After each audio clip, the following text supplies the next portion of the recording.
అట్లానే rich oestrogen foods అని ఉంటాయి. సో నేను ఎప్పుడు రిచ్ ఈస్ట్రోజన్ ఫుడ్స్ విన్నాను, కానీ ప్రొజెస్ట్రాన్ గురించి ఎప్పుడు వినలేదు. మనకి ప్రొజెస్ట్రాన్ కావాలా, బయట నుంచి ఎక్స్టర్నల్గా ఇవ్వాలా మ్యామ్? యాక్చువల్లీ ప్రొజెస్ట్రాన్ కావాల్సిన ఓన్లీ టైం ప్రెగ్నెన్సీ.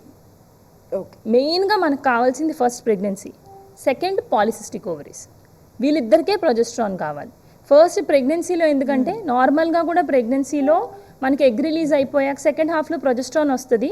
ఒకవేళ బేబీ ఫామ్ అయ్యి బేబీ ఇంప్లాంట్ అయితే రిలీజ్ అయిన ఎగ్ ఏదైతే ఉందో ఆ ఎగ్ గూడు కట్టుకుని కార్పస్ ల్యూటియం అని ఒక చిన్న ఇల్లు ఫామ్ చేసుకుని ఆ corpus luteum it is progesterone factory.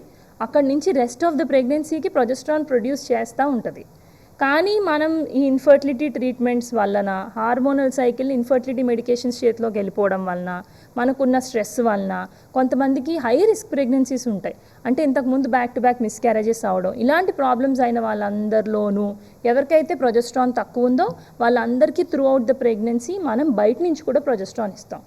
ఎటువంటి రూపంలో? ఐదర్ పిల్స్ రూపంలో, ఓరల్గా తీసుకునేవి, లేదా వెజైనల్ క్యాప్స్యూల్స్ రూపంలో, ఇంజెక్షన్స్ రూపంలో, వెజైనల్ జెల్స్ రూపంలో, రకరకాల విధానంలో మనం బయట నుంచి వాళ్ళ నీడ్ బట్టి, మిస్క్యారేజ్ రిస్క్ ఉన్న వాళ్ళు, ప్రీటర్మ్ డెలివరీ రిస్క్ ఉన్న వాళ్ళు, 5వ నెలలో అబార్షన్ అయిపోతూ ఉంటుంది, గర్భసంచి ద్వారం లూజ్ ఉండి కింద కుట్టేయించుకునే వాళ్ళు, ప్రీటర్మ్ అంటే 7వ నెలకి ముందు డెలివరీ అయిపోయిన వాళ్ళు, ఈ హిస్టరీ ఉన్న వాళ్ళందరిలోనూ ప్రెగ్నెన్సీలో మనం ఆ ప్రొజెస్ట్రాన్ సప్లిమెంట్ ఇవ్వాలి.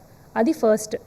సెకండ్, పాలిసిస్టిక్ ఓవరీస్ ఉన్న వాళ్ళకి ఎందుకు ఇవ్వాలి అంటే వాళ్ళకి ఓన్లీ ఈస్ట్రోజన్ హార్మోన్ ఒక్కటే ఉంది, అందుకే వాళ్ళకి పీరియడ్ రావట్లేదు, వాళ్ళకి ఎగ్ రిలీజ్ అవ్వట్లేదు. అసలు ఎగ్స్ రిలీజ్ అవ్వనప్పుడు ఏమవుతుంది, ఓన్లీ ఈస్ట్రోజన్ హార్మోన్ అలా లైనింగ్ ఓవర్గ్రో చేసుకుంటూ వెళ్ళిపోద్ది.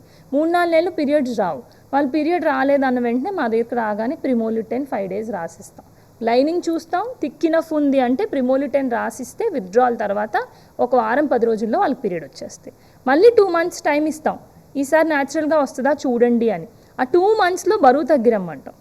బరువు తగ్గితే వాళ్ళు మా దగ్గరికి రావక్కర్లా, మోస్ట్లీ వాళ్ళకే వచ్చేస్తుంది పీరియడ్. కానీ వాళ్ళు బరువు తగ్గకపోతే మళ్ళీ మా దగ్గరికి వస్తారు, మళ్ళీ మనం ఇది ఇస్తాం. ప్రతిసారి ఇలా 5 days 6 days మెడిసిన్ కాదు, నాకు ఒక ప్యాటర్న్ లాగా ఇచ్చేయండి మేడం అంటే వాళ్ళకి మనం 5వ రోజు నుంచి 25 రోజుల వరకు ప్రొజెస్ట్రాన్ ఒక 20 రోజులు పెట్టేస్తాం. అలా పెట్టాక పీరియడ్ వచ్చాక ప్రతిసారి 5వ రోజు మొదలు పెట్టుకోమని అలా ఒక 4 to 6 months సైకిల్స్ ఇచ్చేస్తాం వాళ్ళకి. ఇచ్చాక 6 months తర్వాత అయినా ఆపాలి కదా, ఆపి అప్పుడు రమ్మంటాం. అప్పుడు ఎంత బరువు ఉన్నారు, ఇప్పుడు ఎంత బరువు ఉన్నారు, బరువు తగ్గితే మనం ఆపాక పీరియడ్స్ రెగ్యులరైజ్ అయిపోతాయి, బరువు తగ్గకపోతే మళ్ళీ మొదటికి వస్తాయి. ఈ 2 main reasons ప్రొజెస్ట్రాన్స్ కావాల్సింది. వెయిట్ రిడక్షన్ రెండు చాలా ఇంపార్టెంట్ అన్నిటికీ విమెన్ హెల్త్, రైట్. ఇంకొకటి థర్డ్ రీజన్ కూడా ప్రొజెస్ట్రాన్ ఎప్పుడు కావాలి అంటే, థర్డ్ ఏంటంటే ఎవరైతే పీరియడ్స్ ఆగిపోయే ఏజ్లో ఉన్నారో వాళ్ళకి ఈ ఫైబ్రాయిడ్స్, ఓకే, గర్భసంచి లైనింగ్ గాడ్లో గూడు కట్టుకోవడం, ఎడినోమయాసిస్ అంటారు, ఎండోమెట్రియోసిస్ అంటే గర్భసంచి లైనింగ్ వెనక్కి తన్నుకుని వెళ్తుంది కొంతమందికి, ఎండోమెట్రియోసిస్, పీరియడ్స్ ఇర్రెగ్యులర్ ఉంటాయి, ఏయుబి అంటారు, హెవీ బ్లీడింగ్ అవడం, ఇలాంటి వాళ్ళకు కూడా యూజువల్లీ హార్మోనల్ సైకిల్స్ మనం బ్లీడింగ్ కంట్రోల్ చేయడం కోసం కూడా ప్రొజెస్ట్రాన్ అనేది పెట్టచ్చు.